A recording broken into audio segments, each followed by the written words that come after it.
बार declare हो चुका है कि आपकी सरकार आपके वोट्स पर निर्भर नहीं करती। 1.5 महीने पहले डिक्लेयर हो जाता है फ्रांस में कि कौन प्राइम मिनिस्टर बनने वाला है। हिंदुस्तान का प्राइम मिनिस्टर या हिंदुस्तान की कोई भी पार्टी को पार्टी में आने के लिए वहां से कॉन्ट्रैक्ट करने पड़ते हैं। अब गोरक्षा का आप सवाल लो, अपन बहुत हिंदू हिंदू हिंदू हिंदू गजाते हैं।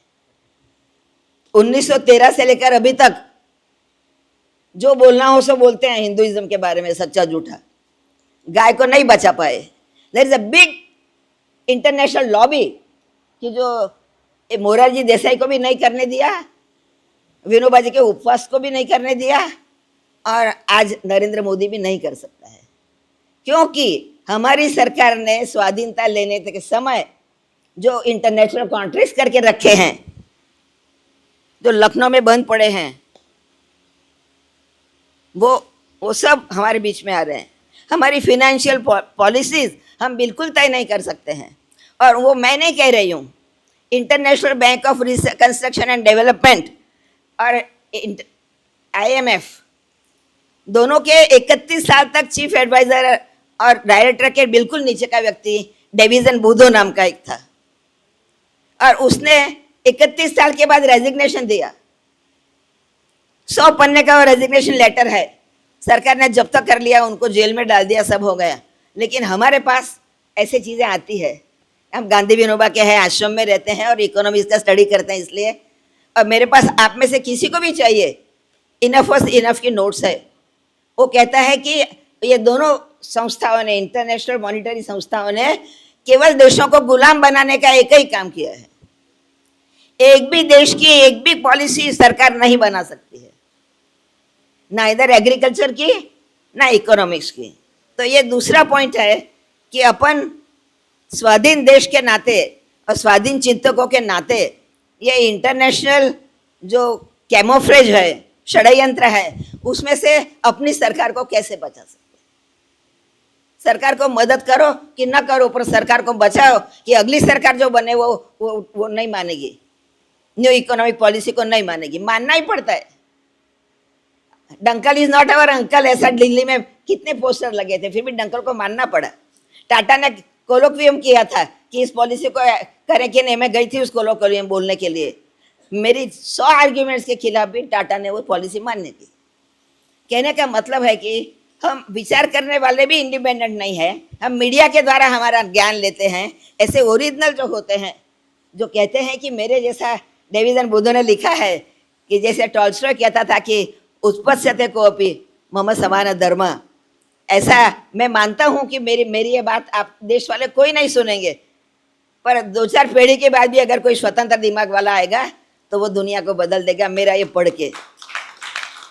तो कहने का मतलब है कि हमारे पास मीडिया वाला दिमाग है कि स्वतंत्र दिमाग है। ये दूसरा पॉइंट है। तीसरा पॉइंट, हमारे वेदों में लिखा है, अक्षयर्मा दिव्यः कृषिमित् कृषस्व। खेती करके जो मिलता है आपके मेहनत का मिलता है, और तुम दिव्य पुरुष हो तो तुम खेती के तरफ जाओ और जुगाड़ की तरफ मत जाओ, अनअर्न्ड इनकम की तरफ मत जाओ। ये बात बुद्ध भगवान ने भी कही थी, अदत्ता दान शब्द कहा था उन्होंने। महावीर स्वामी ने भी कहा था। हर धर्म के हर मुख्य व्यक्ति ने कहा है कि अपना धन खुद कमाओ, अनअर्न्ड इनकम के पीछे मत जाओ, स्वार्थ के लिए, अपने लिए। दान कोई देता है तो लेना अलग बात है। तो आप ये सोचो, आज आपके सबके हाथ में मोबाइल है, और आपके बच्चे जो ज़्यादा पढ़ना नहीं चाहते हैं या पढ़ना फुगट का चाहते हैं, सब आज बॉम्बे स्टॉक एक्सचेंज पर से कमा लेते हैं रोज का।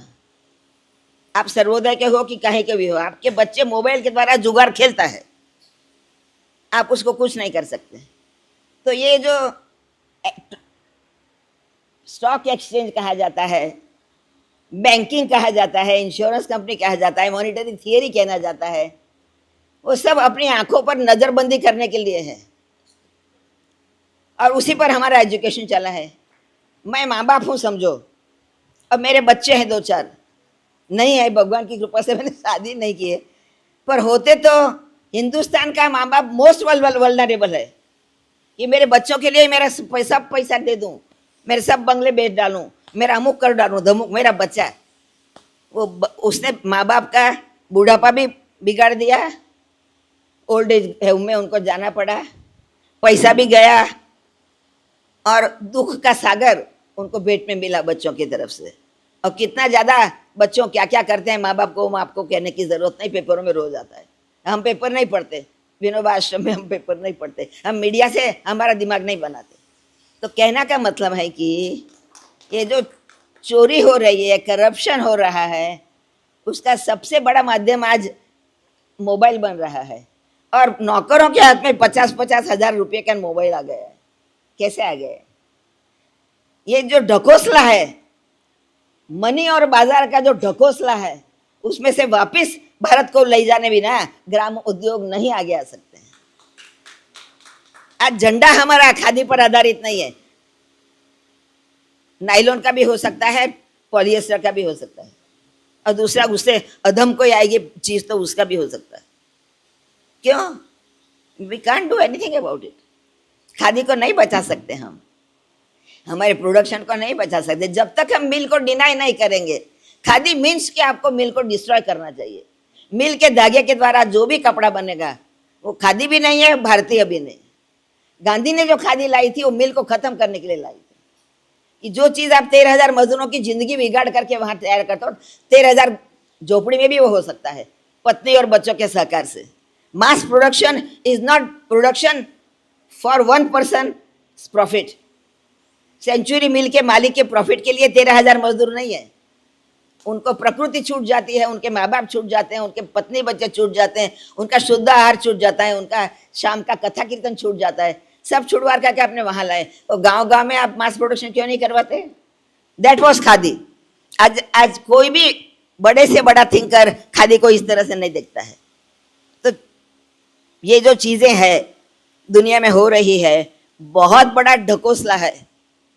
और मैं संन्यास लेने वाली थी और गांधीयन होकर के संन्यास लेने वाली थी, इसलिए मैं इकोनॉमिक्स किया 6 साल तक, और उसके साथ साथ संस्कृत भी किया 6 साल तक। तब मैं समझी। और उसके बाद WR नाटू करके एक इंटरनेशनल एक्सपर्ट था अपने पास, उन्होंने मुझे बुलाया कि मुझे तुमको यहाँ रखना है काम पर। तो मैंने कहा कि मुझे आपसे इंटरनेशनल ट्रेड सीखना है, क्योंकि इंटरनेशनल ट्रेड के द्वारा बहुत षड्यंत्र इस देश पर हो रहा है और इस देश की बहुत संपत्ति चली जा रही है।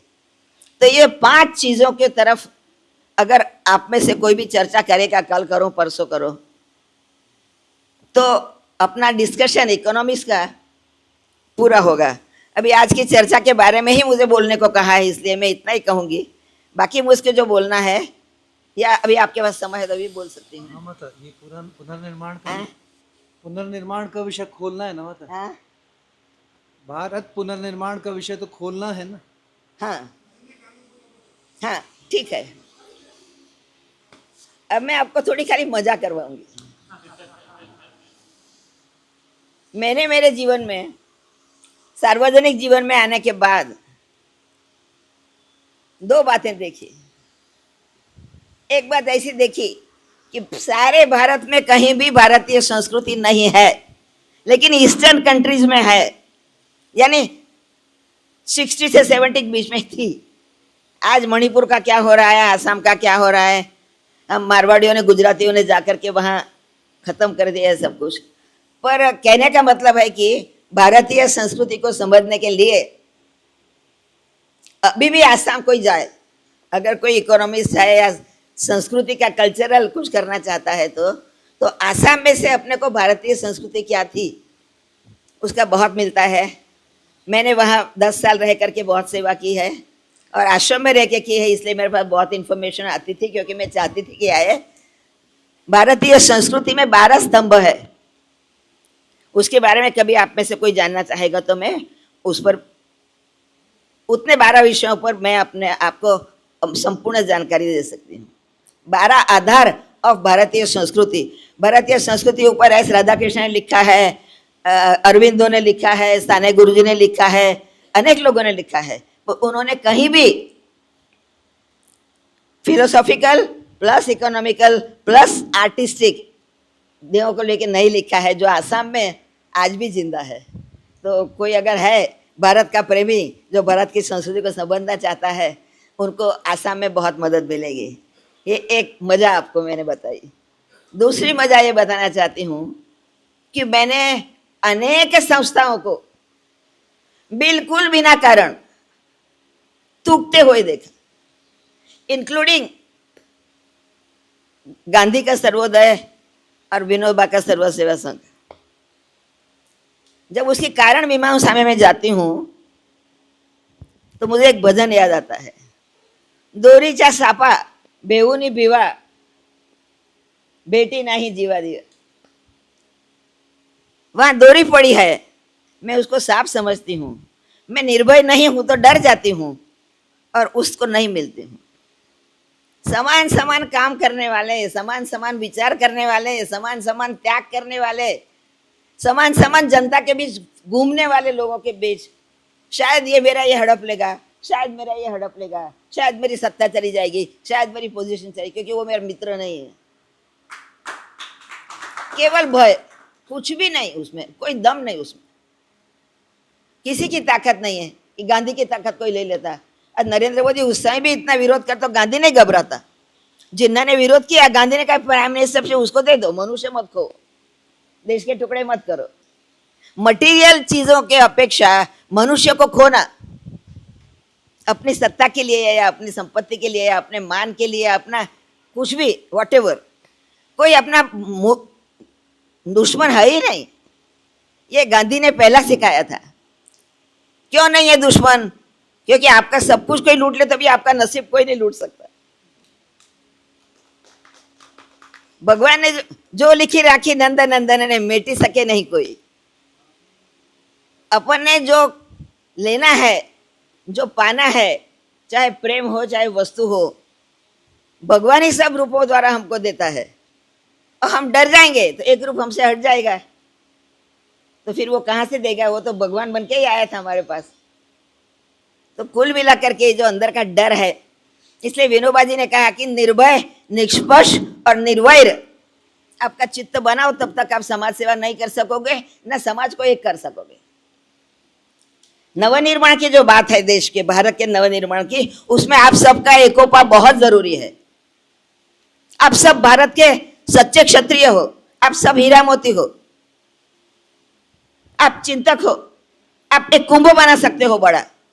सरकार को जिसके पास पूछने आने पड़ेगा, ऐसे आचार्य हो आप लोग नहीं है, क्योंकि आप एकजुट नहीं होते हो।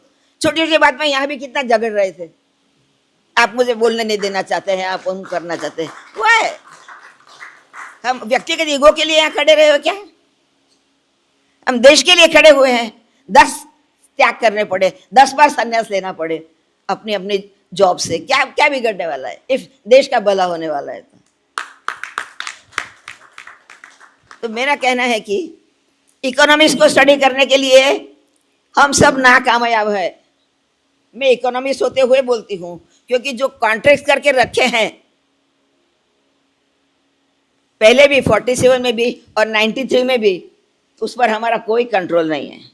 वो सब क्या है उसका इकोनॉमिक्स है, तो मैंने लिख के रखा है, छोटी सी एक किताब आपको दे दूंगी, आपके जाने से पहले वो किशोर से ले लेना। सामाजिक साम्य विचार वैश्विक परिप्रेक्ष्य में उसका नाम है, जो सत्य प्रकाश ने और उसके मित्र ने ही प्रकाशित की है। ये 2 बातें मुझे बहुत खटकती है। एक, हमारी कुछ भी नहीं कर सकते हम, इतने सारे इंटेलिजेंट लोग, इतने सारे सज्जन लोग। भारत आज भी सज्जनों का देश है, भारत आज भी आचार्यों का देश है। भारत देश में जो मॉरल्स है, जो परिवार है, जो गांव की एकी है, कहीं भी नहीं है दुनिया में। दुनिया तरसती है। Everybody is alone in the whole world except in India. संबंधों की परवरिश हमने जितनी की है, इतनी किसी ने नहीं की। वहाँ माँ बाप बच्चों को तो छोड़ देते हैं। एक 17 साल की बहन मेरे पास आई थी इंग्लैंड से, तो उसने कहा कि इंग्लैंड में हर व्यक्ति ग्रेजुएशन के बाद 2 साल डिप्रेशन में जाती है। माँ बाप उसको गाइड नहीं करते, अपना कमा लो, खा लो, किसी के भी साथ शादी कर लो। तो बेचारे बच्चे जिन्होंने जीवन में कोई रिस्पॉन्सिबिलिटी ली नहीं, खाली पढ़ा। बर्ट्रांड रसेल ने कहा कि दिमाग हमारा राइट हैंड दिमाग खत्म हो गया, लेफ्ट हैंड दिमाग रह गया। बहुत बड़ी रिसर्च है दुनिया की कि राइट हैंड दिमाग में सारे आदर्श और मॉरल्स रहते हैं और लेफ्ट हैंड दिमाग में दुष्टताएं रहती है और वही रहते हैं। तो आज का एजुकेशन जो है दुनिया भर में फैला हुआ, वो राइट ब्रेन को जरा भी मार्गदर्शन नहीं देता है, धैर्य नाम की कैपेसिटी को जरा भी डेवलप नहीं करता है। वो केवल लेफ्ट ब्रेन को मैं हूँ, और मेरे को किसी ने कहा ना यहाँ स्वार्थ का डेफिनेशन क्या है, मैं हूँ और मैं हूँ, आपका सब भी मेरा है और मेरा सब भी मेरा है, बाप भला ना भैया भैया सबसे भला रुपया। तो इसलिए इस बात पर आप सोचिए कि बाजार मुक्ति और पैसा मुक्ति करके श्रम के आधार पर और प्रेम के आधार पर हम गांव, घर और ऑक्यूपेशंस, प्रोफेशनल्स जितने भी है, गांधी जी ने कहा है वो लुटेरू है। मैनेजमेंट के जितने एक्सपर्ट्स है, मुझे दिल्ली के कॉलेज ने कहा, नोएडा की एक कॉलेज के प्रिंसिपल ने, कि पूरी विदेशी किताबें हैं मैनेजमेंट के बारे में, इंडियन किताब एक भी नहीं, और वो केवल सेल्समैनशिप सिखाते। मैनेजमेंट मानी पब्लिक को लूटो। एक उदाहरण देती हूँ, हम जब छोटे थे तो हमारे पिताजी समझो चाचा कोई बाजार जाते हैं और आम लेना चाहते हैं, तो 35 रुपये का 100 आम मिलेगा, ऐसा हाथ पर रुमाल रख करके कॉन्ट्रैक्ट होता था। जब घर में आम आते थे तो हम कहते थे 135 आते थे, अरे 100 देना था, हम वापिस जाते हैं ऑनेस्ट नागरिक के नाते कि भाई तुमने 35 ज़्यादा वाला करंडा हमको दे दिया। कहते नहीं दीदी 35 फटेगा, बिगड़ेगा, आपको 100 ओरिजिनल खाने मिलना चाहिए, इतने का पैसा मैंने लिया। This was Indian mentality.